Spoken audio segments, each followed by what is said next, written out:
Hello everyone, welcome back.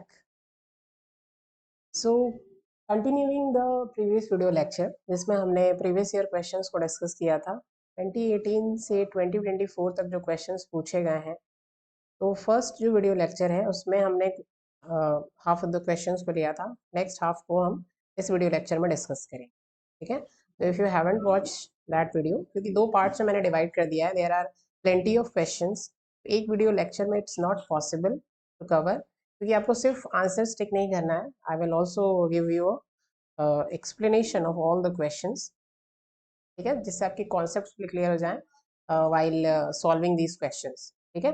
तो previous जो हमारे वीडियो लेक्चर्स हैं वो सब कुछ I have made separate lectures on all the different topics of सब टॉपिक्स ऑफ जीपीसीआर पे बेस्ड जितने भी आपको सिग्नलिंग पाथवेज हैं सबको हमने एक इंडिविजुअल वीडियो लेक्चर में डिस्कस किया है. If you haven't watch those videos I will suggest you कि प्लीज चेक देम, ठीक है. चलिए, तो बाकी के जो क्वेश्चंस हैं उसको हम लोग आज देखते हैं. ओके, चलिए, तो क्वेश्चन नंबर 8 से आज हम लोग देखेंगे. इसके पहले के क्वेश्चन हमने कल डिस्कस किया था. Okay, so what is this question? Some ligands stimuli that operate through GPCRs are listed in column X and the most common effectors through which they act are listed in column Y. ठीक है, तो यहाँ पे आपको ligand दिया हुआ है और साथ में उसके इफेक्टर्स दिए गए हैं, ठीक है. तो लिगेंड इफेक्टर का मैच करना है आपको. चलिए, तो देखते हैं क्या क्या आपको यहाँ पे लिगेंड्स दिए हुए हैं. Serotonin, acetylcholine, IgE antigen complex and light, ठीक है. तो लाइट हमने पढ़ा था जीपीसीआरस में कि जीपीसीआरस के जो सिग्नल्स होते हैं वो सिर्फ molecules like protein, hormone, neurotransmitter यही नहीं होते हैं. फोटोन ऑफ लाइफ, डिफरेंट तरीके की जो स्मेल्स हैं, ओडोरेंट्स हैं, वो भी होते हैं. तो यहाँ पे लाइट में हमने देखा था कि जो लाइट सिग्नल है, यानी कि जब किसी wait a minute, let me draw over here. This is the GPCR, और जब light will fall on this cell and bind to this GPCR, यहाँ पे G प्रोटीन्स का एक्टिवेशन होता है. ये तो कॉमन सिग्नलिंग स्कीम है, जो सब जितने भी सिग्नलिंग जी प्रोटीन बेस्ड या जीपीसीआर बेस्ड जो सिग्नलिंग प्रोसेस है उसमें सबने एक कॉमन स्कीम हमने देखी है कि सिग्नल जीपीसीआर से बाइंड करता है, जीपीसीआर एक्टिवेट होता है, वो जी प्रोटीन को एक्टिवेट करता है और फिर जी प्रोटीन जो है वो डिफरेंट इफेक्टर प्रोटीन्स को रेगुलेट करते हैं, ठीक है. डिफरेंट जी प्रोटीन डिफरेंट इफेक्टर प्रोटीन्स को रेगुलेट करते हैं, ठीक है. अलग अलग सेल्स में अलग तरीके के जीपीसीआरस होते हैं, डिफरेंट जी प्रोटीन्स होते हैं, डिफरेंट इफेक्टर प्रोटीन्स होते हैं which are characteristic of that particular cell. तो यहाँ पे जो सेल होगी, अगर हम लाइट सिग्नल को ले रहे हैं तो ये सेल कौन सी होगी? रॉड सेल, ठीक है. जी प्रोटीन का एक्टिवेशन होगा और यहाँ पे इफेक्टर प्रोटीन हमने फोटो ट्रांसडक्शन कैस्केड पे जो लेक्चर डिस्कस किया था उसमें देखा था कि इफेक्टर प्रोटीन यहाँ पे क्या होता है? CGMP फॉस्फोडाइईस्टरेज, हम राइटिंग इन शॉर्ट. PD मतलब क्या? फॉस्फोडाइईस्टरेज, जो CGMP को क्लीव करता है. CGMP लेवल उसकी वजह से क्या हो जाता है? रिड्यूस हो जाता है. तो light is the signal ligand और स्टिमुलाई, और इसका इफेक्टर क्या होगा? क्लियर है आपको कि यहाँ पे ये है आपका सिग्नल या दिस इज द स्टिमुलाई, और इफेक्टर क्या है यहाँ पे? CGMP फॉस्फोडाइएस्टरेज, ठीक है. तो डी का क्या होगा? 2. तो पहले हम लोग देख लेते हैं डी का जो 2 है वो किस में है? थर्ड ऑप्शन में. वैसे तो इसी एक के बेसिस पे ही सॉल्व हो गया, बट थोड़ा सा आप लोगों को बाकी का पता होना चाहिए. कई बार ऐसा होता है कि दो ऑप्शंस में ऐसा रहता है, बट इसके बेसिस पे तो ऑलरेडी सॉल्व हो गया. वैसे थर्ड ऑप्शन जो है वो करेक्ट है. सेरोटोनिन जो है इसके जो रिसेप्टर्स हैं वो भी जीपीसीआर रिसेप्टर्स होते हैं, ठीक है. दूसरे और भी रिसेप्टर्स होते हैं बट मेजॉरिटी इसके जीपीसीआर रिसेप्टर्स होते हैं. सेरोटोनिन जो है ये हार्मोन है और एक न्यूरोट्रांसमीटर की तरह भी एक्ट करता है. तो इसका इफेक्टर क्या होता है? एडेनाइलिल साइक्लेज, ठीक है. जो एसिटल कोलिन है आपका, उसका क्या होता है? पोटेशियम चैनल्स और एडेनाइलिल साइक्लेज. एसिटाइल कोलिन के जो रिसेप्टर्स हैं उनको क्या कहते हैं हम? कोलिनर्जिक रिसेप्टर्स, ठीक है. Cholinergic receptors. जैसे एसिटिल जो कोलिन है आपका, इसमें क्योंकि एक पे भी पूछा गया है आपको, और एक wait a minute. So this is suppose receptors for acetylcholine, और यहाँ पे जब इन GPCR से बाइंड करते हैं, सपोज एक स्पेसिफिक टाइप का रिसेप्टर है और जो किससे कपल्ड होता है, कि इनहिबिटरी जी प्रोटीन से। जब ये एक्टिवेट होता है तो एक्टिवेट होने के बाद क्या होगा कि जो अल्फा सब यूनिट है वो अलग हो गई और जो बीटा गामा सब यूनिट है वो अलग हो गई, ठीक है। अल्फा और जो आपका बीटा गामा सब यूनिट्स हैं वो अलग हो गई। बीटा गामा जो है वो क्या करते हैं, वो डिफरेंट प्रोटीन्स को टारगेट करते हैं, फैक्टर प्रोटीन्स। तो ये बीटा गामा के ये फैक्टर प्रोटीन्स हो गए, ठीक है, इफेक्टर प्रोटीन। और अल्फा जो है वो डिफरेंट इफेक्टर प्रोटीन्स को टारगेट करते हैं, ठीक है। जैसे ये टारगेट करता है अल्फा जो है एडेनाइलिन साइक्लेज को, बीटा गामा किसको टारगेट करते हैं, ये पोटेशियम चैनल्स को टारगेट करते हैं, ठीक है। और ये क्या करते हैं, एक्चुअली पोटेशियम चैनल्स को ओपन करते हैं, ठीक है। और ये जो अल्फा सब यूनिट है ये एडेनाइलिन साइक्लेज को टारगेट करते हैं, इसको इनहिबिट करते हैं। तो एक्चुअल में ये suppose for example this ACH is released by the vagus nerve, और ये क्या करता है, ये ACH यहाँ पे सपोज ये क्या आपकी हार्ट सेल मायोसाइट्स हैं, और ये इम्पैक्ट करता है और हार्ट रेट को डिक्रीज करता है by controlling the effector proteins, जैसे कि पोटेशियम चैनल्स। जो पोटेशियम चैनल्स का फ्लो होगा बाहर की तरफ तो क्या होगा, सेल्स अंदर से हाइपरपोलराइज हो जाएंगी, हार्ट रेट डिक्रीज होगी, ठीक है। इसको हम लोग एनिमल फिजियोलॉजी में डिस्कस करेंगे। तो इसके दो इफेक्टर्स हो गए, और क्या है आपको सेरोटोनिन, वो किसके थ्रू वर्क करता है, एडेनाइलिन साइक्लेज को एक्टिवेट करके, ठीक है। और जो आपका ये है IgE एंटीजन कॉम्प्लेक्स, तो IgE एंटीजन जो कॉम्प्लेक्स है उसका क्या है, फॉस्फोलाइपेज C। तो IgE antigen complex for example ये क्या करते हैं, you have this mast cell, allergic reactions में इन्वॉल्व होते हैं ये। तो यहाँ पर क्या होता है कि IgE जो एंटीबॉडी है which is bind to this IgE receptor, और यहाँ पे जब कोई एलर्जन आता है, एंटीजन आता है, और इनके बीच में क्या होगी, क्रॉस लिंकिंग होगी, और क्रॉस लिंकिंग से फिर एक सिग्नलिंग यहाँ पे पाथवे जो है वो एक्टिवेट होगा इन्वॉल्विंग PLC को एक्टिवेशन होगा, और PLC मीडिएटेड रिलीज होगा, डीग्रेनुलेशन होगा किसका, हिस्टामिन्स का फ्रॉम द मास्ट सेल्स, ठीक है। ये क्या होते हैं, प्रो इन्फ्लेमेटरी मीडिएटर होते हैं, release from the mast cells. किसके थ्रू, ये इफेक्टर क्या होता है इसका, IgE एंटीजन कॉम्प्लेक्स का PLC, ठीक है।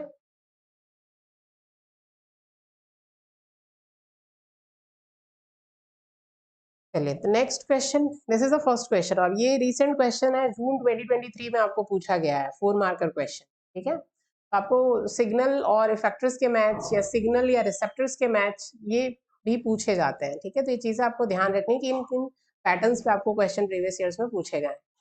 चलिए next question, in the context of signaling the enzyme protein kinase C, तो एंजाइम ये PKC ये मल्टीपल मॉलिक्यूल्स पे डिपेंड करता है, इसके लिए एक्टिवेशन के लिए। तो दिस एक्टिवेशन डिपेंड्स ऑन, तो एक्टिवेशन PKC का कैसे होता है, सिंपल लैंग्वेज ये आपसे पूछा है कि PKC को अगर आपको एक्टिवेट करना है, इसका एक्टिवेशन करना है तो कैसे होगा। चलिए तो ये एक्चुअल में आपको IP3 DAG जो पाथवे है या इनोसिटॉल फॉस्फोलिपिड पाथवे वो पता होना चाहिए, ठीक है। तो किसी पाथवे में हमने सब कुछ देखा है कि PKC का एक्टिवेशन कैसे होता है। If you haven't watch that video lecture, I will request और आई विल सजेस्ट कि यू वॉच इट, और अगर आपको पता है तो you can easily solve this question. चलिए तो this is the signal and it will bind to this GPCR, and here we have the G protein, GTP से बाउंड है, मतलब क्या है, ये एक्टिव है। This is the alpha subunit, this is the beta subunit, and this is the gamma subunit of G protein. And this is the G protein. And here you have the PLC beta, phospholipase C beta, and this is the PI45P2. क्या है ये PI45P2? PI जो है ये होता है आपका phosphatidyl inositol, phosphatidyl inositol, ठीक है। और इस पे 4th और 5th पोजीशन पे फॉस्फेट हम ऐड करते हैं, फॉस्फोराइलेशन करते हैं 4th 5th पोजीशन पे, तो क्या बन जाता है फॉस्फेटिडाइल इनोसिटॉल 4,5 बिसफॉस्फेट। ठीक है, ये इसमें ये क्या है आपका जो रिंग है, ये इनोसिटॉल रिंग है, यहाँ पे आप देख सकते हो ये 3 फॉस्फेट, ये 4th फॉस्फेट, ये 4th पोजीशन पे, ये 5th पोजीशन पे। फर्स्ट पोजीशन पे तो ऑलरेडी होता है फॉस्फोलिपिड्स में। ठीक है, तो ये फर्स्ट पोजीशन, ये इसमें ऑलरेडी प्रेजेंट है इनोसिटॉल पे, फॉस्फोरिलेटेड हेड ग्रुप। ये पूरा स्ट्रक्चर क्या है आपका PIP2। और PIP2 जब क्लीव होता है, कौन क्लीव करता है, PLC। ठीक है, PLC को किसने एक्टिवेट किया, इस G प्रोटीन ने। G प्रोटीन PLC को एक्टिवेट करता है और PLC क्या करता है, इस PIP2 को, ये जो पूरा स्ट्रक्चर है इसको क्लीव करता है, किसमें, DAG में। ये क्या है, DAG और दिस इज द IP3। ठीक है, तो DAG IP3 पाथवे में हम लोगों ने स्ट्रक्चर भी देखा था कि कैसे DAG क्रिएट होता है, कैसे IP3 जनरेट होता है। IP3 वाटर सॉल्युबल मॉलिक्यूल है, ये क्या हो जाता है, डिफ्यूज हो जाता है कहाँ पे, ये आपका क्या है, साइटोसोल, और this is the endoplasmic reticulum.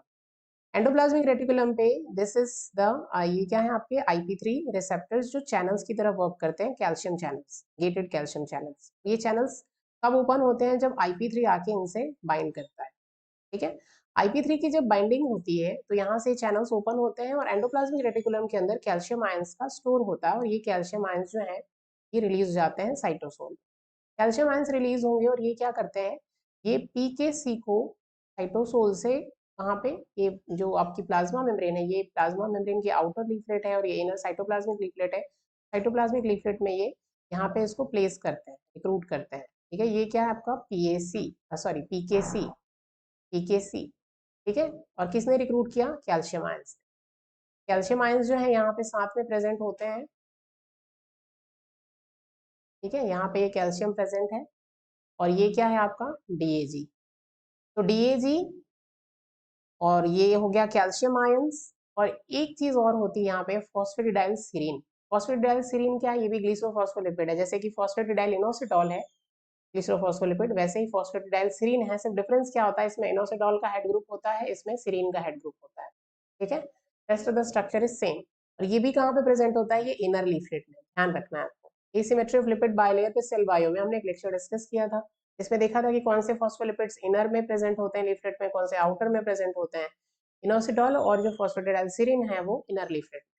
ठीक है, तो यहाँ पे सीरीन, DAG और आपका ये कैल्शियम आयन, और ये तीनों मिलके एक्टिवेट करते हैं इस PKC को। ठीक है, प्रोटीन काइनेज C को, यानी कि जो येलो कलर का structure that is visible over here, ये जो स्ट्रक्चर है पूरा आपका, लेट मी, ओके, ये जो पूरा स्ट्रक्चर है ये क्या है आपका PKC, और इसको किस किस ने मिलकर एक्टिवेट किया, DAG, फॉस्फेटिडाइल सीरीन और कैल्शियम आयन। ठीक है, this is the calcium ion. ठीक है, चलिए तो अब इसको क्वेश्चन को आप लोग सॉल्व कर सकते हैं इजीली।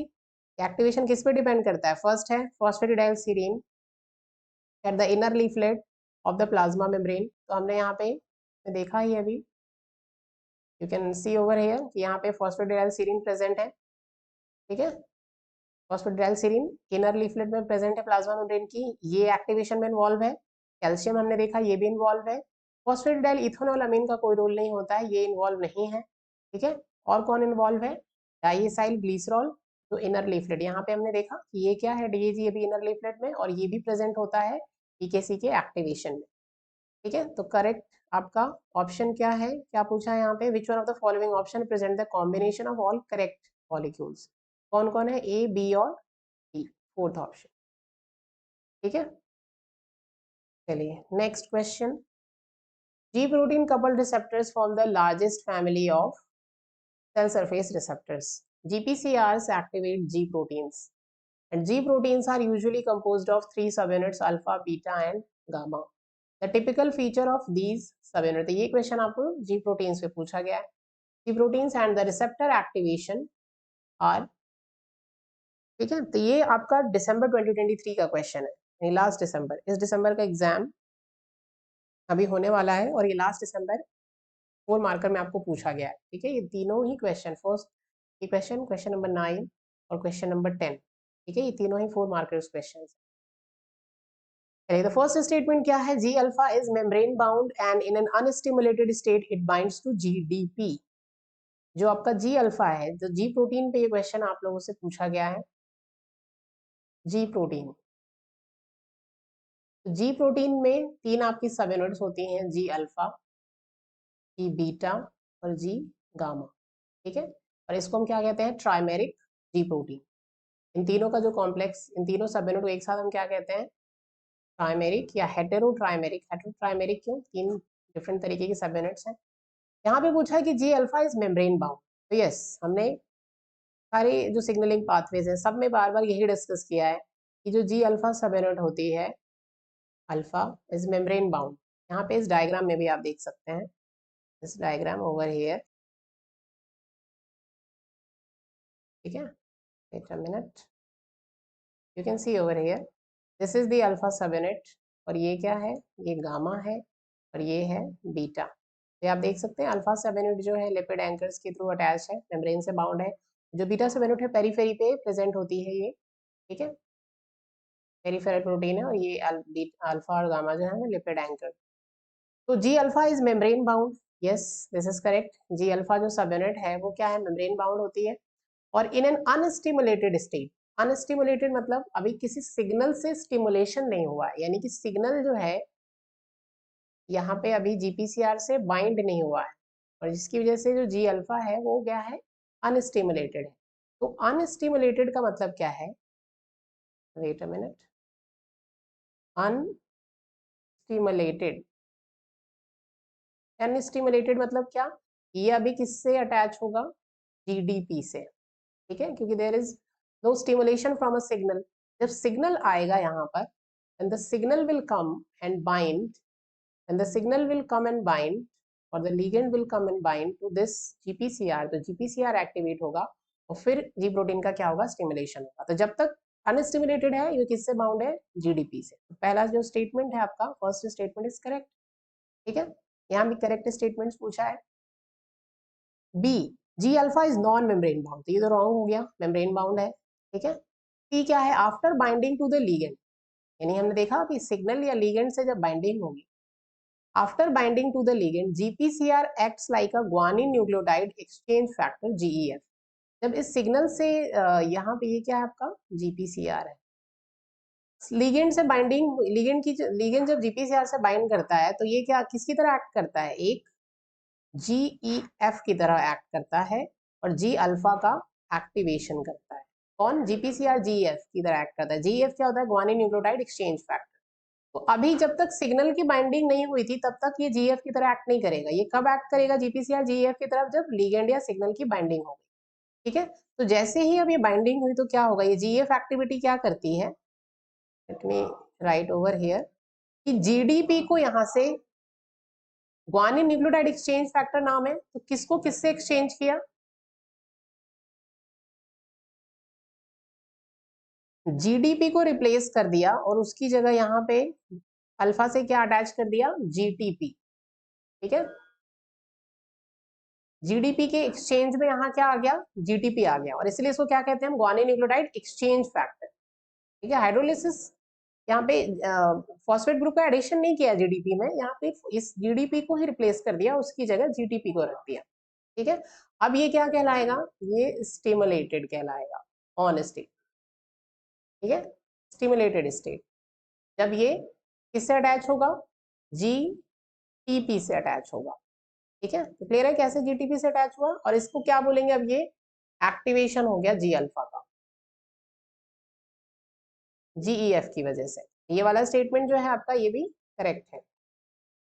ठीक है, चलिए next statement, RGS protein, RGS तो जितने भी प्रोटीन्स हैं, गैप प्रोटीन, आरजीएस प्रोटीन, ये सब आपको पता होना चाहिए, क्योंकि यहाँ से सबसे स्टेटमेंट्स बन सकते हैं। ठीक है, RGS protein act as a alpha subunit specific GTPase activating protein.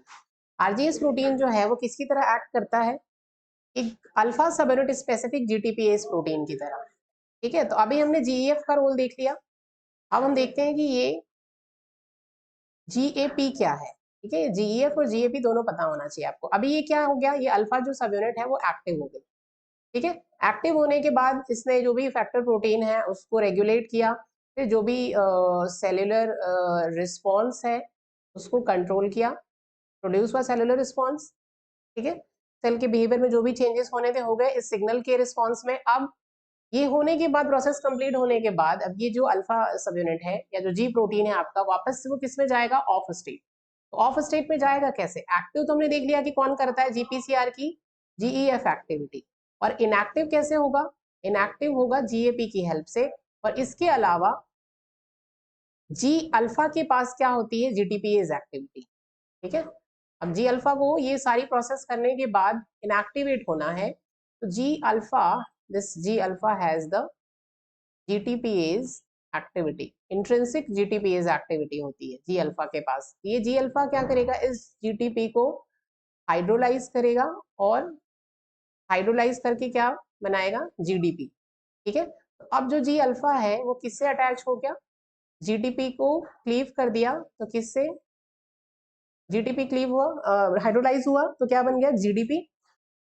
और अभी GDP से अटैच हो गया। अब ये जो अल्फा सब यूनिट है ये क्या हो गई, ऑफ है, जी प्रोटीन जो है वो ऑफ हो जाएगा। और ये जो जीटीपीएस एक्टिविटी होती है, इसको एक्टिवेट करने में एक प्रोटीन हेल्प करता है जिसको हम कहते हैं गैप प्रोटीन, और इसका एग्जांपल है आरजीएस। आरजीएस का फुल फॉर्म क्या होता है, regulator of ji protein signalling. तो जी प्रोटीन की सिग्नलिंग को रेगुलेट करता है, यानी कि सिग्नलिंग की प्रोसेस के थ्रू जो भी सेलुलर रिस्पॉन्स प्रोड्यूस होना था वो हो गया, और उसके बाद इस सिग्नलिंग को अब क्या करना है, हमें लिमिट करना है। तो वापस क्या करेगा, जी अल्फा को अभी हमें क्या करना होगा, ऑफ स्टेट में लाना होगा। और उसमें कौन हेल्प करता है, जी अल्फा के पास जीटीपीएस एक्टिविटी होती है जो जीटीपी को क्लीव करेगी, हाइड्रोलाइज करेगी और जीडीपी बनाएगी, और उसमें हेल्प कौन करेगा, आरजीएस। जो इस जीटीपीएस, जीएपी का फुल फॉर्म क्या है, जीटीपीएस एक्टिवेटिंग प्रोटीन। जी अल्फा की जो जीटीपीएस एक्टिविटी है उसको ये प्रमोट करता है, ठीक है। तो RGS protein act as alpha subunit, क्या लिखा है आपको, RGS protein act as alpha subunit specific GTPase activating protein. तो ये स्टेटमेंट भी क्या है आपका, करेक्ट, ठीक है। तो क्या होगा sir, A, C and D, ठीक है। चलिए, तो ये सब क्या आपके 4 मार्कर्स है, पार्ट सी के क्वेश्चंस, ओके। चलिए, here we have another question and this question seems to be a bit tricky क्योंकि यहाँ पे आपको म्यूटेशंस के बारे में पूछा गया है।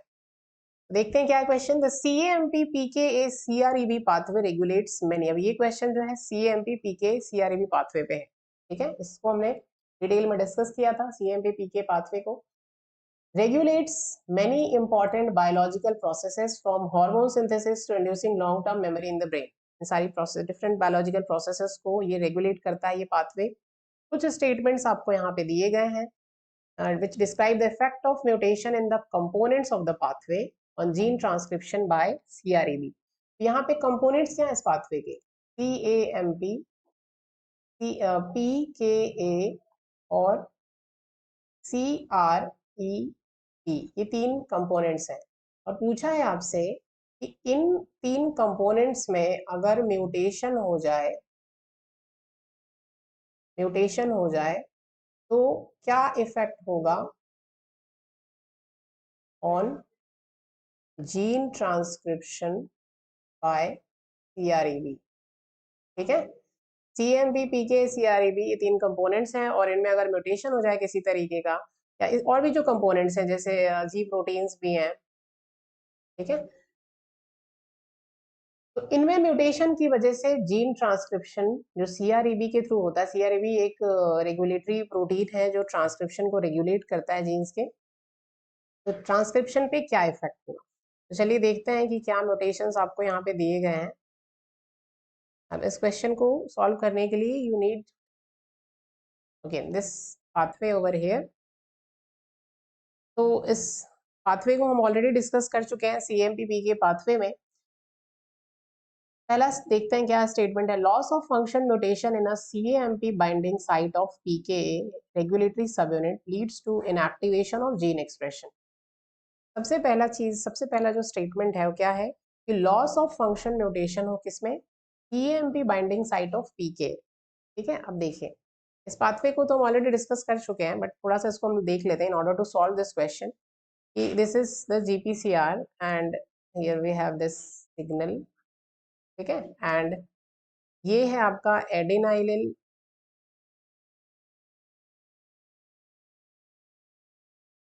साइक्लेज, एडेनाइलिल साइक्लेज है, ठीक है।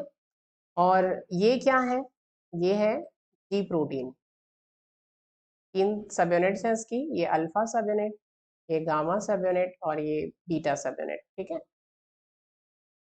तो सिग्नल की बाइंडिंग हुई जीपीसीआर से, जीपीसीआर एक्टिवेट हुआ और जीपीसीआर ने किसको एक्टिवेट किया, जी प्रोटीन को एक्टिवेट किया। जी प्रोटीन ने किसको एक्टिवेट किया, इस एडेनाइलिल साइक्लेज को एक्टिवेट किया। एडेनाइलिल साइक्लेज, ये जो एडेनाइलिल साइक्लेज है आपका, ये क्या करता है, अभी एटीपी से सीएएमपी का फॉर्मेशन, ये क्या है, सीएमपी मॉलिक्यूल्स, इस रेड कलर डॉट्स, ये क्या है, सीएमपी मॉलिक्यूल्स हैं। और let me right over here CAMP, okay. तो CAMP है, ये किससे बना, एटीपी से, किसने बनाया, एडेनाइलिल साइक्लेज ने बनाया। और CAMP अब ये किससे बाइंड करते हैं, PKA से। PKA की ये 2 रेगुलेटरी सब यूनिट्स हैं, 2 कैटालिटिक सब यूनिट्स हैं। CAMP किससे बाइंड कर रहा है, रेगुलेटरी सब यूनिट से। ये जो स्ट्रक्चर है यहाँ पे, ये CAMP है, ठीक है। ये CAMP आके रेगुलेटरी सब यूनिट से बाइंड करता है और जैसी CAMP की बाइंडिंग हुई तो आप देख सकते हो ये क्या है, जो कैटालिटिक सब यूनिट है वो अलग हो गई रेगुलेटरी सब यूनिट से, और ये प्रोटीन काइनेज ए जो है वो क्या कहलाएगा, अब एक्टिवेटेड। प्रोटीन काइनेज ए जो है वो न्यूक्लियस में मूव करेगा। और ये है आपका CREB, CAMP response element binding protein. इस पे क्या करेगा, ये इसका फॉस्फोरिलेशन, फॉस्फेट ग्रुप का एडिशन। यहाँ पे जो CREB है ये क्या हो गया, अब एक्टिव, एक्टिवेटेड फॉस्फोराइलेटेड CREB। ये CREB जो है किससे जाके बाइंड करेगा, CMP रिस्पॉन्स एलिमेंट। यहाँ पे आप देख सकते हो this yellow part, this is the target gene. और इसी के हम एक्सप्रेशन की बात कर रहे हैं कि इस पूरे सिग्नल, इस सिग्नल के आने से ये पूरा ट्रांसडक्शन, ये सिग्नल ट्रांसडक्शन कैस्केड एक्टिवेट हुआ और उसकी वजह से ये क्या होगा, यहाँ पे इस पर्टिकुलर जीन का एक्सप्रेशन होगा, ट्रांसक्रिप्शन होगा, फिर ट्रांसलेशन होगा, जीन प्रोडक्ट बनेगा और उसकी वजह से डिफरेंट सेलुलर रिस्पॉन्सेज जो है वो प्रोड्यूस होंगे। तो ये CREB जो है, ये रिस्पॉन्स एलिमेंट क्या होता है, हमने सब डिस्कस किया हुआ है CMP PK पाथवे में। CREB यहाँ बाइंड करेगा और फिर ये CBP को रिक्रूट करेगा, जीन का ट्रांसक्रिप्शन को एक्टिवेट करेगा, ठीक है। तो यहाँ फंक्शन कहाँ म्यूटेशन हो रहा है, तो म्यूटेशन देखते हैं कहाँ पे हुआ है, CMP binding site of PK। तो CMP बाइंडिंग साइट यहाँ पे अगर आप देखें, CMP बाइंडिंग साइट, तो ये है CMP बाइंडिंग साइट। ये रेगुलेटरी सब यूनिट जो है PKA की, उसमें ये जहाँ पे CMP बाइंड हो रहा है उसको हम कहते हैं CMP बाइंडिंग साइट। और उसी में क्या हो गया, लॉस ऑफ फंक्शन म्यूटेशन। तो अब क्या होगा, इस रेगुलेटरी सब यूनिट पे जो CMP है वो बाइंड नहीं कर पाएगा। CMP की बाइंडिंग नहीं होगी तो क्या होगा, क्या ये जो कैटालिटिक सब यूनिट है दोनों, क्या ये रेगुलेटरी से डिसोसिएट हो पाएंगे, नहीं हो पाएंगे। और जब तक ये डिसोसिएट नहीं होंगी, PKA जो है प्रोटीन काइनेज है वो एक्टिव नहीं होगा। जब तक PKA एक्टिव नहीं होगा, यहाँ पे जीन का ट्रांसक्रिप्शन या एक्सप्रेशन नहीं होगा। यहाँ पे क्या लिखा हुआ है, loss of function mutation in CAMP binding site of PKA regulatory subunit leads to inactivation of gene expression. तो हमने देखा जब तक CMP की बाइंडिंग नहीं होगी, डिसोसिएशन नहीं होगा और PKA एक्टिव नहीं होगा। जब तक PKA एक्टिव नहीं होगा, जीन का ट्रांसक्रिप्शन या एक्सप्रेशन नहीं होगा। इसको हम क्या कहते हैं, इनएक्टिवेशन ऑफ जीन एक्सप्रेशन। तो ये स्टेटमेंट हमारा करेक्ट है। हमें पूछा क्या है, which one of the following statement is incorrect. B, activating mutation in the GTP binding domain of alpha subunit of GS leads to activation of gene expression। तो ये कह रहे हैं सेकेंड स्टेटमेंट में कि आपका जो GTP बाइंडिंग डोमेन है, GS अल्फा का जो GTP बाइंडिंग डोमेन है उसमें म्यूटेशन हो जाए। तो GTP बाइंडिंग डोमेन में अगर कोई म्यूटेशन होगा तो क्या होगा उसकी वजह से, और ये म्यूटेशन कैसा है, एक्टिवेटिंग म्यूटेशन है, ठीक है। तो एक्टिवेटिंग म्यूटेशन हुआ है, एक्टिवेटिंग म्यूटेशन इसमें GTP बाइंडिंग डोमेन। तो इसकी वजह से क्या होगा, ये जो आपका G अल्फा है ये परसिस्टेंटली एक्टिव होगा even without the normal signal, बिना किसी रेगुलेटरी सिग्नल के भी परसिस्टेंटली एक्टिव होगा। और ये इसको आप क्या बोल सकते हो कि ये एक तरीके से लॉक्ड हो जाता है एक्टिव स्टेट में।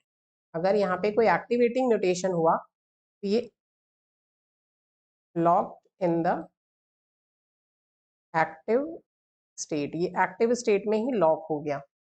और एक्टिव स्टेट में ये लॉक हो गया तो इसका मतलब क्या है कि अब ये अपना जीटीपी जो है ये जीटीपी से ही अटैच होगा, जीटीपी बाइंडिंग डोमेन में म्यूटेशन हो गया और उसकी वजह से क्या होगा, ये परसिस्टेंटली एक्टिव स्टेट में लॉक हो जाएगा। और लॉक होगा तो क्या होगा, अब जी अल्फा यहाँ पे आप देख सकते हो, ये जो अल्फा है, दिस अल्फा सब यूनिट, दिस वन, ये एक्टिव है, एडेनाइलिन साइक्लेस को ये एक्टिवेट करेगा। एडेनाइलिन साइक्लेस एक्टिवेशन होगा तो क्या होगा, सीएमपी बनेगा और रेगुलेटरी सब यूनिट से बाइंड करेगा और कैटालिटिक सब यूनिट जो है वो क्या हो जाएगी, एक्टिवेट, और जीन का जो एक्सप्रेशन है वो होगा। ठीक है, क्योंकि अब जी प्रोटीन तो ऑलवेज एक्टिव है, परसिस्टेंटली एक्टिव है एक्टिवेटिंग म्यूटेशन की वजह से। तो यहाँ पे क्या लिखा है, एक्टिवेशन ऑफ जीन एक्सप्रेशन, तो यस एक्टिवेशन होगा एक्टिवेटिंग म्यूटेशन की वजह से जीन एक्सप्रेशन का। Third statement, inactivating mutation that prevents the regulatory subunit of PKA to bind the catalytic subunit leads to the activation of gene expression। देखते हैं अब कहाँ पे ये कैसा म्यूटेशन है, इनएक्टिवेटिंग म्यूटेशन, और ये क्या कर रहा है, प्रिवेंट कर रहा है रेगुलेटरी सबयूनिट को to bind the catalytic subunit. ठीक है, कि जैसे ये रेगुलेटरी सबयूनिट है और ये कैटालिटिक सबयूनिट है, इसकी यही क्या कहलाता है आपका, प्रोटीन काइनेज ए, जिसमें ये 4 सब यूनिट्स होती है। एक इनएक्टिवेटिंग म्यूटेशन हुआ जिसकी वजह से क्या हुआ कि रेगुलेटरी सब यूनिट जो है वो कैटालिटिक सब यूनिट से बाइंड नहीं कर पाएगा। और बाइंड नहीं कर पाना मतलब क्या होना कि रेगुलेटरी और कैटालिटिक सब यूनिट जो है क्या हो जाए, अलग अलग डिसोसिएट हो जाए एक दूसरे से। तो यहाँ पे हमने देखा था सीएमपी की बाइंडिंग की वजह से भी क्या हो रहा था, यहाँ पर व्हेन द सीएमपी, ये जो सीएमपी है ये जब बाइंड करता है इन दोनों रेगुलेटरी सब यूनिट से, तो क्या होता है कि ये जो कैटालिटिक सब यूनिट है डिसोसिएट हो जाता है रेगुलेटरी से और पीकेए का एक्टिवेशन हो गया। ठीक है, एक्चुअल में पीकेए की कैटालिटिक सब यूनिट ही फॉस्फोरिलेशन करती है आगे चल के सीआरईबी का, रेगुलेटरी सब यूनिट का कोई रोल नहीं होता है फॉस्फोरिलेशन में, उसका काम सिर्फ लोकलाइजेशन में होता है प्रोटीन काइनेज ए की। तो अब जब ये सीएमपी सॉरी जब रेगुलेटरी सब यूनिट, ये दो रेगुलेटरी, ये जब कैटालिटिक से बाइंड ही नहीं कर पाएंगे तो कैटालिटिक अलग, और जब तक कैटालिटिक अलग रहेगा रेगुलेटरी से वो एक्टिव रहेगा, एक्टिव रहेगा तो ये सारी प्रोसेस जो हमने देखा वो होगी और जीन का ट्रांसक्रिप्शन या जीन का एक्सप्रेशन जो है वो भी होगा। यहाँ पे हम देखते हैं क्या लिखा हुआ है, an activating mutation that prevents the regulatory subunit of PKA to bind the catalytic subunit leads to activation of gene expression। ये भी क्या है आपका करेक्ट। चलिए लास्ट, अब सारे ही करेक्ट हैं तो ऑटोमेटिकली क्या होता है फिर डी जो है वो आपका करेक्ट ऑप्शन होगा, क्योंकि ये तीनों तो करेक्ट हैं बट आपसे पूछा क्या है, इनकरेक्ट पूछा है, तो करेक्ट आंसर आपका क्या होगा, डी, डी ओनली। देख लेते हैं क्या लिखा, इनएक्टिवेटिंग म्यूटेशन इन द पीके, फिर इनएक्टिवेटिंग म्यूटेशन हुआ बट पीकेए की जो फॉस्फोराइलेशन साइट है ऑफ सीआरईबी, यहाँ पे आप लोग देखिए इस डायग्राम में,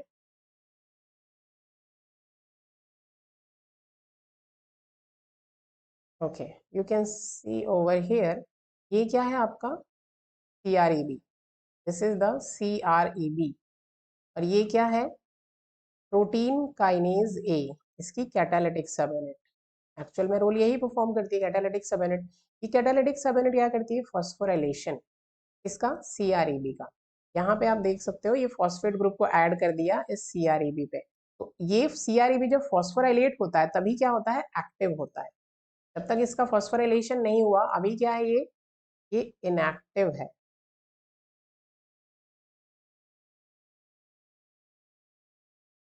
wait a minute, this CREB is inactive जब तक उसका फॉस्फोराइलेशन नहीं हुआ, और जब इसका फॉस्फोराइलेशन हो गया तो ये क्या हो गया, एक्टिव, और एक्टिव होगा तभी ये इस सीबीपी को रिक्रूट करेगा। सीबीपी क्या है, ट्रांसक्रिप्शनल को एक्टिवेटर होता है एक तरीके का, जो इस पर्टिकुलर जीन, ये जो टारगेट जीन है उसके ट्रांसक्रिप्शन को यहाँ पे ये दोनों प्रमोट करेंगे। तो यहाँ पे क्या लिखा है कि अब सीआरईबी की जो फॉस्फोराइलेशन, सीआरईबी पे फॉस्फोराइलेशन होता है, कौन करता है, पीके, तो पीके जो फॉस्फोराइलेशन साइट है इसकी सीआरईबी की, उसमें क्या हो गया, इनएक्टिवेटिंग म्यूटेशन हो गया, यानी कि फॉस्फोराइलेशन जो है यहाँ पे फॉस्फोराइलेशन नहीं हो पाएगा। तो अगर फॉस्फोराइलेशन नहीं होगा तो CREB तो इनएक्टिव ही रहेगा विदाउट फॉस्फोराइलेशन। और क्या जीन का एक्सप्रेशन होगा? नहीं होगा। यहाँ पे क्या लिखा है? Inactivating mutation in the PK phosphorylation site of CREB leads to activation लिखा है। जब तक CREB का फॉस्फोराइलेशन नहीं होगा, अगर यहाँ पे फॉस्फोराइलेशन नहीं होगा तो CREB क्या होगा? इनएक्टिव। और इनएक्टिव होगा तो नो जीन एक्सप्रेशन, जीन का एक्सप्रेशन नहीं होगा। ठीक है, और यहाँ पे क्या लिखा है आपको स्टेटमेंट में? एक्टिवेशन। तो एक्टिवेशन की जगह क्या होना चाहिए वहां पे? इनएक्टिवेशन। और इसलिए दिस स्टेटमेंट इज इनकरेक्ट। तो इनकरेक्ट पूछा आपसे ओनली डी। ठीक है,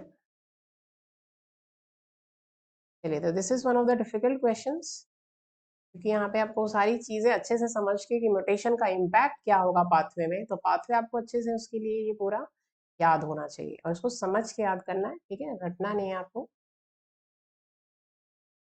चलिए नेक्स्ट क्वेश्चन, ये भी दिसंबर 2023 का क्वेश्चन है। देखते हैं ये क्वेश्चन क्या है। Phosphatidyl inositol is unusual among membrane lipids. Phosphatidyl inositol जो है वो अनयूजुअल होता है थोड़ा सा बाकी के मेम्ब्रेन लिपिड से। क्यों? क्योंकि इसमें क्या होता है? It can undergo reversible phosphorylation. इसमें रिवर्सिबल फॉस्फोराइलेशन होता है मल्टीपल साइट्स पे on the inositol head to generate a variety of phosphorylated PI lipids called phosphoinositides। ठीक है, तो वेट अ मिनट, तो यहाँ पर ये होता है आपका फॉस्फेटिडाइल।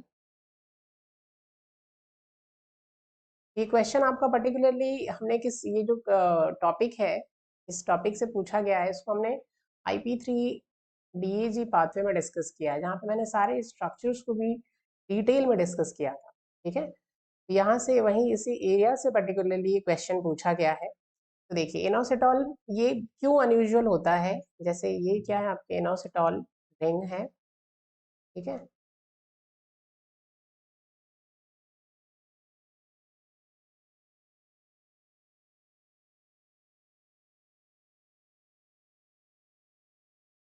तो I am not drawing the whole structure क्योंकि ये हम लोग ऑलरेडी डिस्कस कर चुके हैं। I will draw the whole structure, it will be very time consuming, काफ़ी बड़ा हो जाएगा ये लेक्चर, इसलिए I am just giving you rough diagram of it. ठीक है, तो ये क्या है? This is the inositol ring. ठीक है, और इसको हम मान लेते हैं ये क्या है आपकी दो फैटी एसिड की चेन्स हैं। ये तो हमने सेल बायो में भी ऑलरेडी डिस्कस किया हुआ है मेम्ब्रेन लिपिड्स में। फॉस्फेटिडाइल इनोसिटॉल क्या है? मेम्ब्रेन लिपिड है, ग्लिसरोफॉस्फोलिपिड है। और ये क्या हो गया आपका? ये ग्लिसरॉल। अब ग्लिसरॉल का पूरा structure I have not drawn. Glycerol की बैकबोन हो गई और ये क्या हो गया? ये हो गया फॉस्फेट। तो इस इन कंपोनेंट से मिलके बनता है आपका फॉस्फेटिडाइल इनोसिटॉल। ठीक है, फैटी एसिड चेन्स, ये ग्लिसरॉल, ये इनोसिटॉल रिंग हो गई, इसमें मल्टीपल हाइड्रोक्सिल ग्रुप्स जो हैं वो होते हैं। ठीक है, और एक यहाँ पे आपका फॉस्फेट ग्रुप, ये है फॉस्फेटिडाइल इनोसिटॉल। अब ये अनयूजुअल लिपिड क्यों है? क्योंकि यहाँ पे इस फॉस्फेटिडाइल इनोसिटॉल लिपिड में मल्टीपल साइट्स पे क्या होता है? फॉस्फोराइलेशन होता है। ठीक है, मल्टीपल साइट मतलब एक तो फॉस्फेट ग्रुप ऑलरेडी अटैच है, यहाँ पे आप देख सकते हो दिस इस फॉस्फेट ग्रुप ऑलरेडी प्रेजेंट, क्योंकि एक फॉस्फोलिपिड है, एक ग्लिसरोफॉस्फोलिपिड। यहाँ पे एक फॉस्फेट ग्रुप तो ऑलरेडी प्रेजेंट है।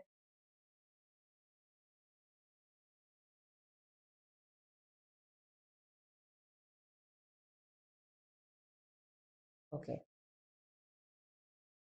This is a phosphate group already present over here. यहाँ पे मल्टीपल साइट्स और कहाँ पे फॉस्फोराइलेशन होगा? Let me show you. जैसे कि ये फर्स्ट पोजीशन है, second, third, fourth, fifth and sixth carbon. Fourth position पे एक फॉस्फेट ग्रुप सपोज हमने ऐड कर दिया, फिर हमने फिफ्थ पोजीशन पे ऐड कर दिया। तो मल्टीपल साइट पे इनोसिटॉल जो रिंग होती है, इनोसिटॉल का जो हेड ग्रुप होता है, उसमें मल्टीपल साइट्स पे इसमें फॉस्फोराइलेशन होता है फॉस्फेटिडाइल इनोसिटॉल में, और इसलिए इसको हम अनयूजुअल कहते हैं अमंग द मेम्ब्रेन लिपिड।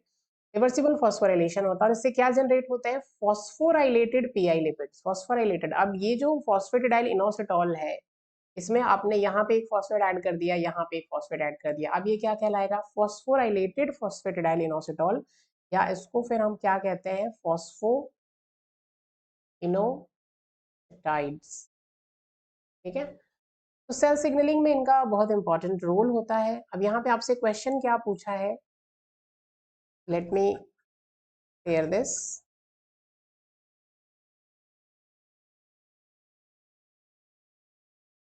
चलिए यहाँ पे क्या पूछा है, सेल सिग्नलिंग इवेंट में enzyme that directly converts PIP2 to PI345P3। ठीक है, ये है क्या, चलिए देखते हैं। PI45P2, PI45P2 फॉस्फेटिडाइल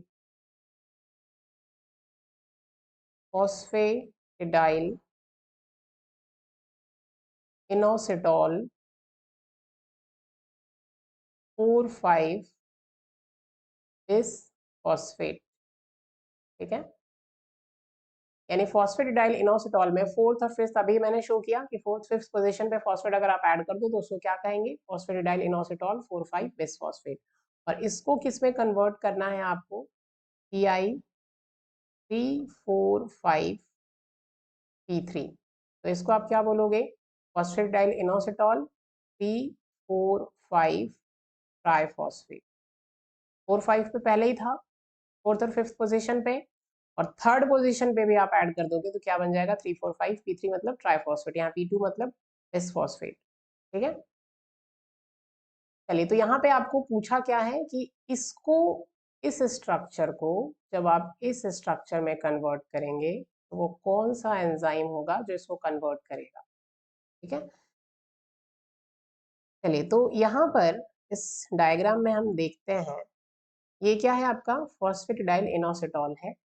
ठीक है, यहाँ पे एक फर्स्ट पोजीशन पे आप देख सकते हो एक फॉस्फेट ग्रुप ऑलरेडी प्रेजेंट है। ठीक है, और इस पे हम क्या कर रहे हैं, इस फोर्थ पोजीशन पे एक फॉस्फेट ग्रुप ऐड कर रहे हैं। फॉस्फेट फॉस्फोराइलेशन करता कौन है, काइनेज एंजाइम। तो यहाँ पे काइनेज क्या होगा, PI4। फोर क्यों, क्योंकि फोर्थ पोजीशन पे हमने ऐड किया PI4 kinase, PI4 phosphatidyl inositol. फिर यहाँ पर एक और फॉस्फेट हमने किस पोजीशन पे ऐड कर दिया, फिफ्थ। फर्स्ट पे था, फोर्थ पे था, फिफ्थ पे ऐड कर दिया। यहाँ पे एंजाइम होगा PIP5 kinase, PIP phosphatidyl inositol phosphate, ये क्या है, ये PIP है, ये जो स्ट्रक्चर बना PI के फॉस्फोराइलेशन से PIP। और इस पे PIP पे फिफ्थ पोजीशन पे फॉस्फेट हम ऐड करेंगे, फॉस्फोराइलेशन करेंगे, कौन सा एंजाइम करेगा, PIP5 काइनेज। तो ये क्या बन गया, PI4,5P2 बिसफॉस्फेट। ठीक है, और फिर PLC जो है, PLC फॉस्फोलाइपेज सी, इसको क्या करता है, क्लीव करता है, जो हमने IP3DAG पाथवे में देखा था। ठीक है, लेकिन आपसे क्या पूछा है कि ये जो PI45 बिसफॉस्फेट है, इसको PI345 ट्राइफॉस्फेट में कैसे करेंगे। फोर और फिफ्थ पोजीशन पे तो ऑलरेडी प्रेजेंट है, हम क्या करना है, हमें क्या करना है, सिर्फ थर्ड पोजीशन पे एक और फॉस्फेट ऐड करना है। यहाँ पे अगर आप इस स्ट्रक्चर को देखें तो ये तो पहले से ऐड है, यहाँ पे इस पोजीशन पे भी यहाँ पर ऐड है, और इस पोजीशन पे तो इसमें भी प्रेजेंट है। ठीक है, यहाँ पे क्या हुआ, एक और पोजीशन पे ऐड हुआ, तो ये फर्स्ट था, ये सेकंड, ये थर्ड, ये fourth, this is fourth, this is fourth and this is fifth. Okay, first पे तो ऑलरेडी फॉस्फेटिडाइल इनोसिटॉल में ही प्रेजेंट था, फिर हमने फोर्थ पे ऐड किया, फिर हमने फिफ्थ पे ऐड किया, और फिर हम थ्री पे ऐड कर रहे हैं। तो ये क्या बन गया, PI345P3। ठीक है, एंजाइम कौन सा होगा यहाँ पर, दिस इज द एंजाइम। अब यहाँ पे जैसे PI4 काइनेज है, PI यहाँ 5 काइनेज है, तो यहाँ थर्ड पोजीशन पे किया तो क्या होगा, PI3 काइनेज। यहाँ पे कौन कैटेलाइज कर रहा है, PI3 काइनेज। तो यहाँ पे आपका करेक्ट आंसर क्या होगा, PI3 काइनेज, जो PI45P2 को PI345P3 में कन्वर्ट करता है। Correct answer is PI3 kinase. ठीक है, ये PI345 जो P3 है, इसका बहुत इंपॉर्टेंट रोल है, आपको ध्यान रखना है। ये एक डॉकिंग साइट की तरह एक्ट करता है। कई सिग्नलिंग प्रोसेसेस में एक डॉकिंग साइट की तरह एक्ट करता है। डॉकिंग साइट मतलब क्या, जैसे ये इनर लीफलेट है प्लाज्मा मेम्ब्रेन की और ये आउटर लीफलेट, तो इनर लीफलेट में प्रेजेंट है और यहाँ पे इस PI345 ट्राइफॉस्फेट से कई इंट्रासेल्युलर सिग्नलिंग मॉलिक्यूल्स जो आके सिग्नलिंग मॉलिक्यूल्स जो हैं वो आकर के इससे बाइंड करते हैं। ठीक है, PI3 काइनेज का क्या इंपॉर्टेंट रोल है? PI3 काइनेज एंजाइम का आपको याद रखना है। PI3 काइनेज जो है वो एक सेंट्रल पार्ट प्ले करता है सेल के सर्वाइवल में और सेल की ग्रोथ में। ठीक है, चलिए नेक्स्ट क्वेश्चन को डिस्कस करते हैं हम लोग।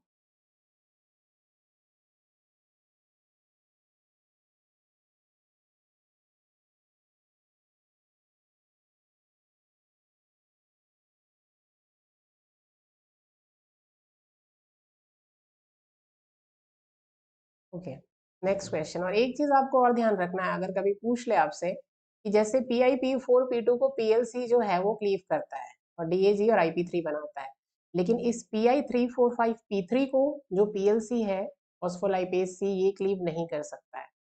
ठीक है, you have to remember this कि PI345P3 is not cleave by the either PLC। ठीक है, ये जो आपका जो स्ट्रक्चर है PI345P3 it is not cleave by the PLC। ठीक है, इसमें से अगर फॉस्फेट यानी कि थर्ड पोजीशन पे जो फॉस्फेट भी एडेड वो कौन ऐड करता है, कौन रिमूव करता है? P10 एक फॉस्फेटेज होता है वो रिमूव करता है। ठीक है, और फिर वो किस में कन्वर्ट हो जाएगा? PI45P2 में, तो PLC देन उसको क्लीव कर सकता है, बट डायरेक्टली PLC जो है वो PI345P3 को क्लीव नहीं कर सकता है। ठीक है, ओके ना, नेक्स्ट क्वेश्चन। अब ये जो है सबसे रीसेंट क्वेश्चन है आपका जून 2024 का, भी जो लास्ट एग्जाम आपका हुआ है पिछला, उसका क्वेश्चन है ये, 2 मार्कर। ठीक है, तो इसके पहले हमने सारे 4 मार्कर्स देखे थे, अब ये क्या है आपके पार्ट बी के क्वेश्चंस। फॉस्फेट ये तो हो गया 12। Question number 13, which one of the following statements correctly explains the function of a GTPase activating protein. Once again ये गैप के बारे में पूछा है, गैप प्रोटीन के फंक्शन के बारे में पूछा है in the regulation of heterotrimeric G protein in plants. तो गैप प्रोटीन क्या होता है अभी हमने डिस्कस किया। गैप क्या है? GTPase activating protein, GTPase activating protein. ठीक है, अब ये GTPase एक्टिवेटिंग प्रोटीन किसके पास होती है? GTPase एक्टिविटी किसके पास होती है? जी प्रोटीन की अल्फा सब यूनिट के पास। ठीक है, अल्फा सब यूनिट के पास इंट्रिंसिक GTPase एक्टिविटी होती है। और GTPase एक्टिविटी का मतलब क्या है कि ये जो बाउंड GTP है अल्फा सब यूनिट, जो भी अपना फंक्शन है सेल सिग्नलिंग की प्रोसेस होने के बाद, सिग्नलिंग कंप्लीट होने के बाद ये क्या होगा? जी अल्फा सब यूनिट या जी प्रोटीन जो है वापस it will return to the off state. तो यहाँ पे GTPase एक्टिविटी GTP को क्या करेगी? हाइड्रोलाइज, और यहाँ पर क्या होगा? फॉस्फेट रिमूव, और ये किस में कन्वर्ट हो गया? GDP में। और अब ये किससे बाउंड होगा? जी अल्फा, इस GTPase एक्टिविटी की वजह से GDP से, और अब ये क्या कहलाएगा? ऑफ। ठीक है, तो GTPase एक्टिविटी का रोल क्या होता है कि इसको ऑफ या यू कैन से इनएक्टिव।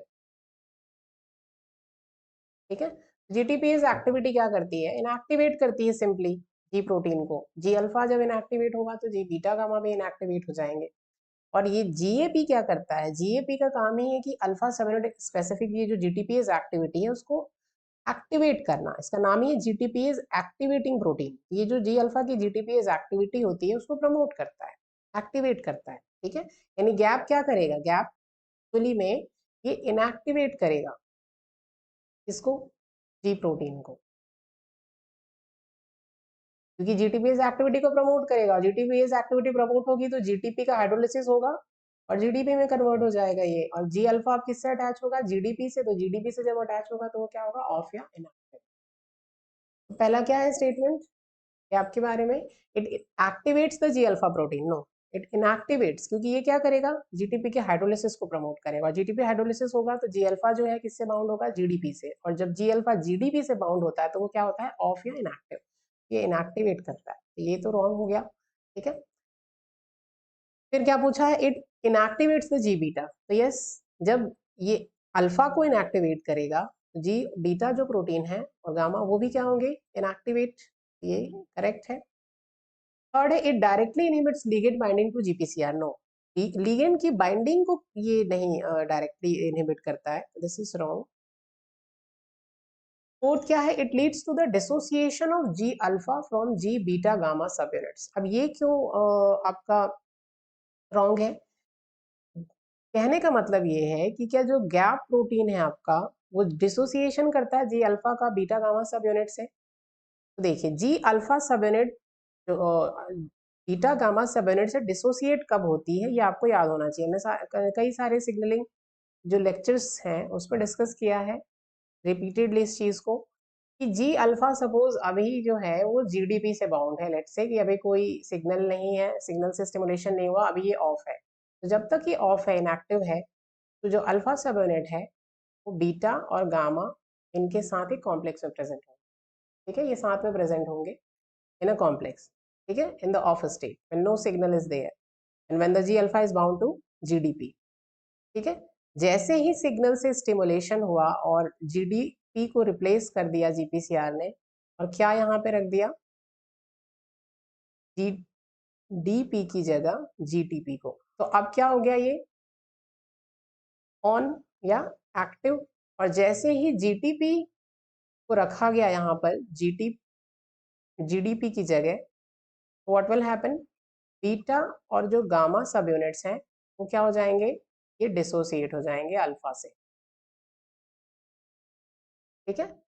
यहाँ पे गैप जो है, गैप क्या करेगा, गैप तो क्या करता है, जीडीपी को हाइड्रोलाइज करता है, और गैप जब जीडीपी को हाइड्रोलाइज करेगा तो इसकी जगह क्या रख देगा, ये जीडीपी को हाइड्रोलाइज करने के बाद क्या हो जाएगा, ये जी अल्फा जो है वो जीडीपी बाउंड होगा, और जीडीपी बाउंड होने की वजह से क्या होगा यहाँ पर, कि बीटा और गामा सब यूनिट जो है वो रीएसोसिएट होंगे, क्योंकि ऑफ स्टेट में अल्फा बीटा गामा साथ में प्रेजेंट होते हैं, जब जीडीपी से बाइंड होता है ये अल्फा, और जैसे जीटीपी से बाइंडिंग होती है तो बीटा गामा अल्फा से अलग हो जाते हैं। तो गैप क्या करता है, जी अल्फा की जीटीपीएस एक्टिविटी को प्रमोट करता है, जीटीपीएस एक्टिविटी क्या करेगी, जीटीपी को क्लीव करेगी, तो जी अल्फा जो है वो किससे अटैच हो जाएगा, जीडीपी से, और जीडीपी से जब वो अटैच होगा तो बीटा गामा जो है वो उससे रीएसोसिएट हो जाएंगे, ठीक है। तो डिसोसिएशन नहीं करता है गैप, डिसोसिएशन तो तब होता है जब वो जी अल्फा जीटीपी से बाउंड होता है। गैप क्या करेगा, जीटीपी को क्लीव करेगा, और ये जीडीपी से अटैच हो गया अल्फा, तो बीटा गामा उससे रीएसोसिएट हो जाएंगे, डिसोसिएट नहीं। This statement is also wrong, ठीक है। यहाँ थोड़ा कंफ्यूजन इन क्वेश्चंस में होता है, तो आप लोग बार बार इनकी प्रैक्टिस अच्छे से करके जाइए, ठीक है, so that you will not find any confusion over there.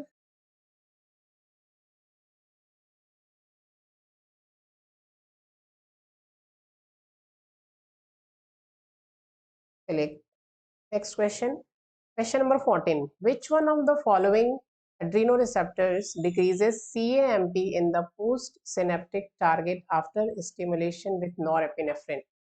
यहाँ पे आपसे पूछा है एड्रीनो रिसेप्टर्स के बारे में, ठीक है। तो एड्रीनो रिसेप्टर्स जो हैं वो होते क्या हैं, टाइप होता है जीपीसीआरस का, ठीक है, और किसके लिए होते हैं, और एपिनेफ्रिन, नॉरएपिनेफ्रिन, नॉरएपिनेफ्रिन और एपिनेफ्रिन सेल पे प्रेजेंट जिन जीपीसीआर से बाइंड करते हैं उनको हम कहते हैं एड्रीनो रिसेप्टर, या फिर एड्रीनर्जिक रिसेप्टर्स भी कहते हैं, ठीक है, एड्रीनर्जिक और एड्रीनो, क्योंकि एपिनेफ्रिन नॉरएपिनेफ्रिन को और क्या कहते हैं हम, एड्रीनलिन या नॉर एड्रीनलिन, एपिनेफ्रिन नॉरएपिनेफ्रिन को नॉर एड्रीनलिन, ठीक है, तो इसीलिए नाम क्या है, एड्रीनो या एड्रीनर्जिक रिसेप्टर्स। यहाँ पे क्या पूछा है आपसे कि विच one of the following Adreno receptors, Adreno receptor का नाम पूछा है, ठीक है। तो क्या करता है, CMP लेवल को डिक्रीज करता है पोस्ट सिनेप्टिक टारगेट में आफ्टर स्टिमुलेशन विद नॉरएपिनेफ्रिन। तो ये कह रहे हैं, अच्छा पोस्ट सिनेप्टिक टारगेट का मतलब क्या है? Suppose here you have this presynaptic target, presynaptic cell, and this is the post synaptic.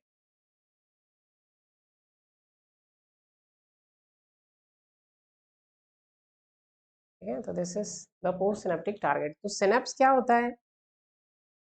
This is the synapse.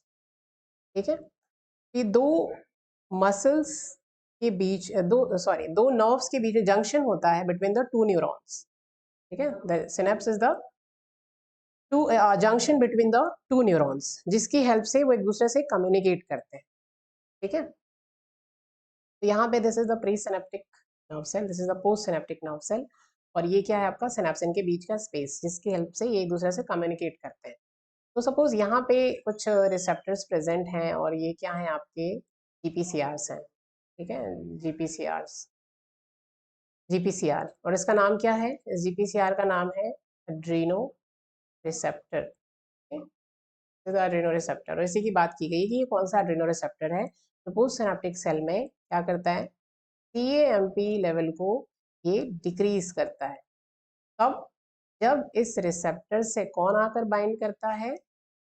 Nor epinephrine.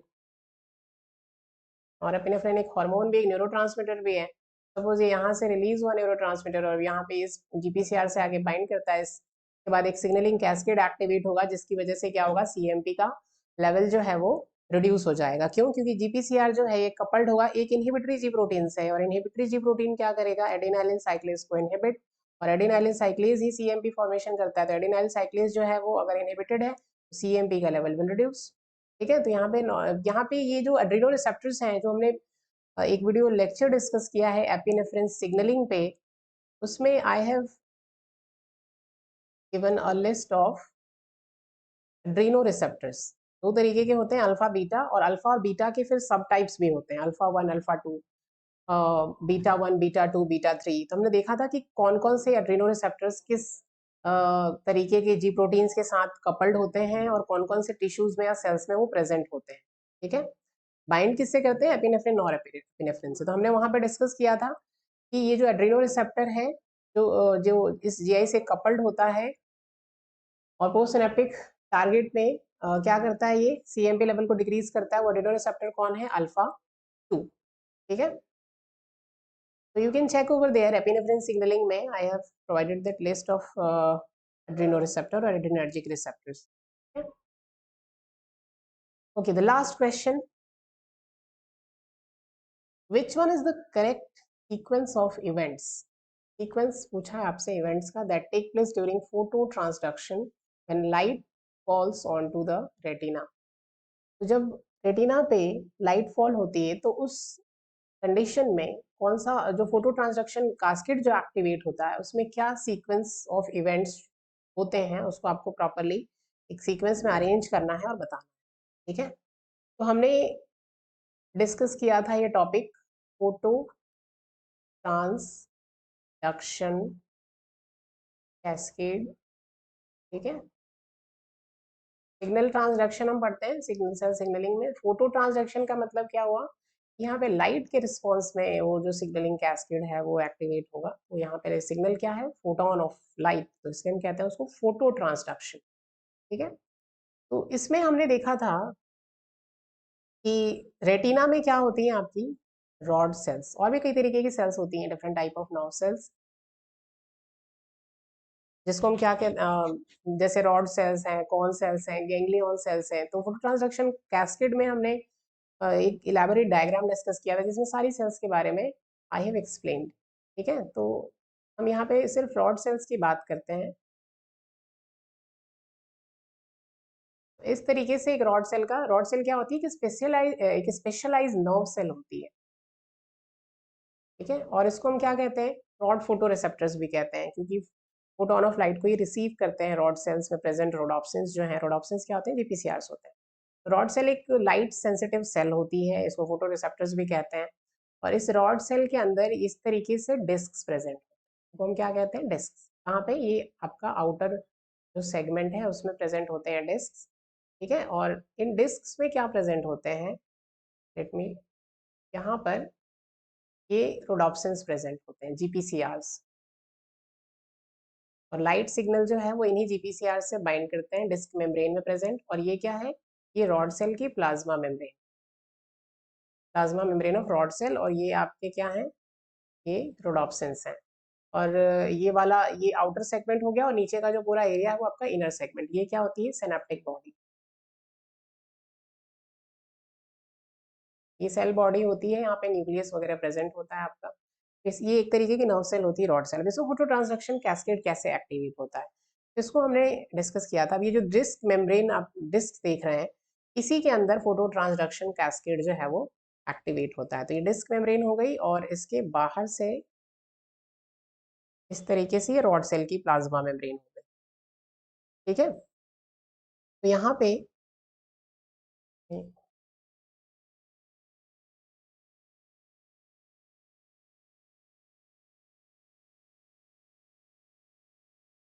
ये जीपीसीआर, ये क्या है आपका, रोडोप्सिन। इस जीपीसीआर का नाम यहाँ पे क्या है, रोडोप्सिन। और ये the light will fall on to retina, तो रेटिना के अंदर क्या है, ये रॉड सेल है। This is the rod cell, rod cell की प्लाज्मा मेम्ब्रेन। और ये क्या है, डिस्क मेम्ब्रेन। और डिस्क के अंदर ही ये सिग्नलिंग कैस्केड एक्टिवेट होगा। When the light will fall into retina, retina के अंदर ये रॉड सेल्स पे, और रॉड सेल्स के अंदर डिस्क में प्रेजेंट ये जीपीसीआर से बाइंड करती है लाइट, फोटोन ऑफ लाइट, ठीक है।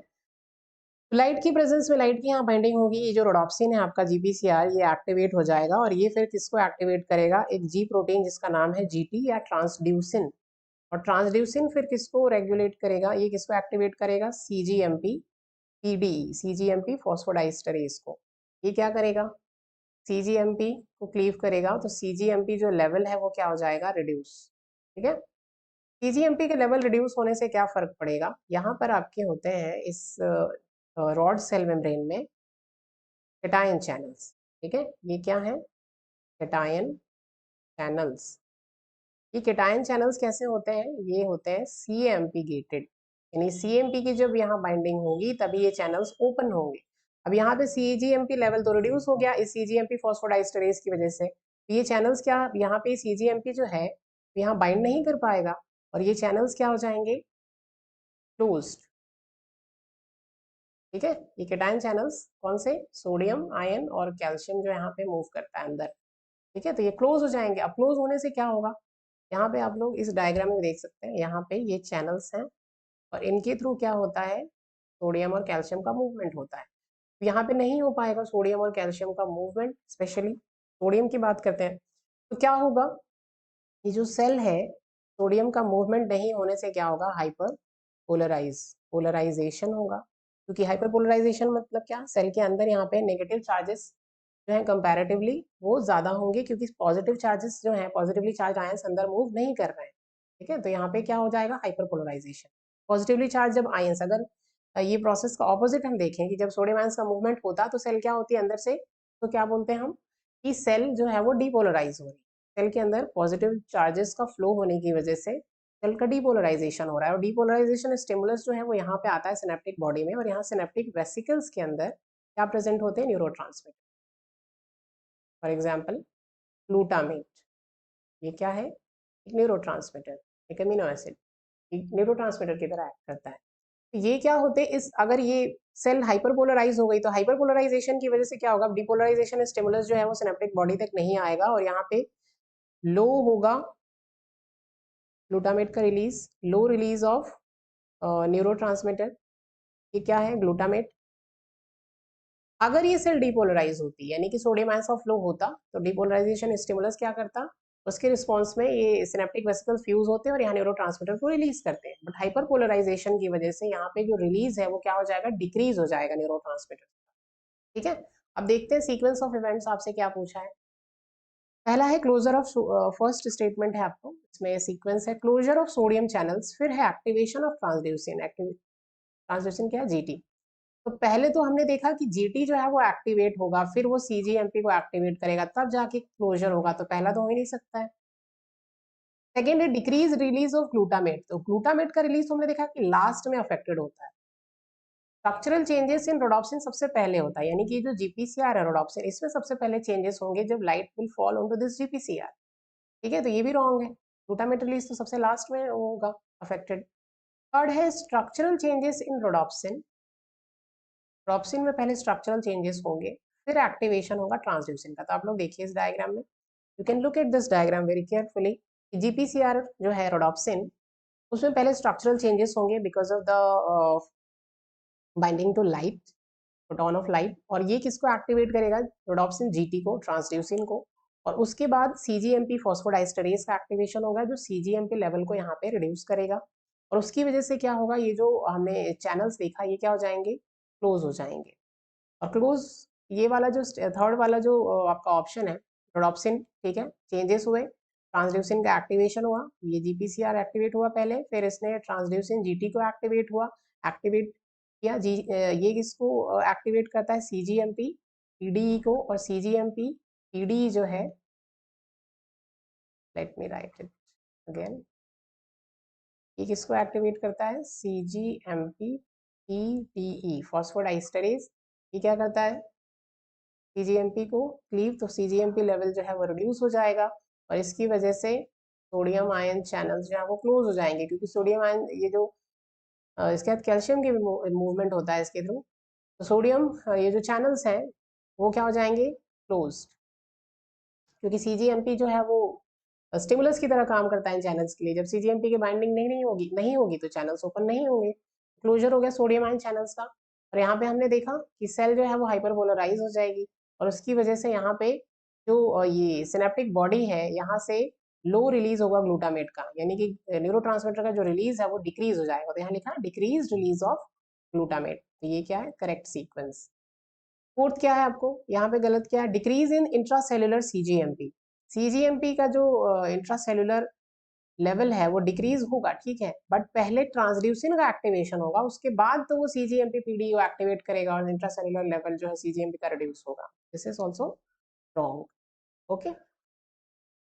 तो यहाँ पर I have compiled all the questions जो आपको इस पर्टिकुलर पीरियड में 2018 से लेके 2024 तक जितने भी क्वेश्चंस बी और सी में पूछे गए हैं, I have taken all of them. हो सकता है कोई एक आध छूट गया हो, but I have try to cover every single question, okay. तो take this questions again and solve them, but पहले आप पाथवेज को, जो भी सिग्नलिंग पाथवेज हैं उसको अच्छे से देखिए समझ के, और फिर इन क्वेश्चंस को सॉल्व कीजिए, ठीक है। पैटर्न्स को ध्यान में रखना है कि किस किस एरिया से क्वेश्चंस पूछे गए हैं, खास करके सीएमपी पाथवे और आपका जो IP3DAG पाथवे है उसको देखिए, फोटो ट्रांसडक्शन कास्केड पूछे तो सभी एरिया से गए, everything is important, but out of that the 2 pathways are very important, ठीक है। तो I hope this video will help you. And इसके पहले जो हमने लेक्चर डिस्कस किया था उसमें अभी कुछ क्वेश्चंस हैं, तो इन दोनों लेक्चर्स में 2018 से लेके 2024 तक के क्वेश्चंस को मैंने कंपाइल किया है, ओके। Thanks for watching.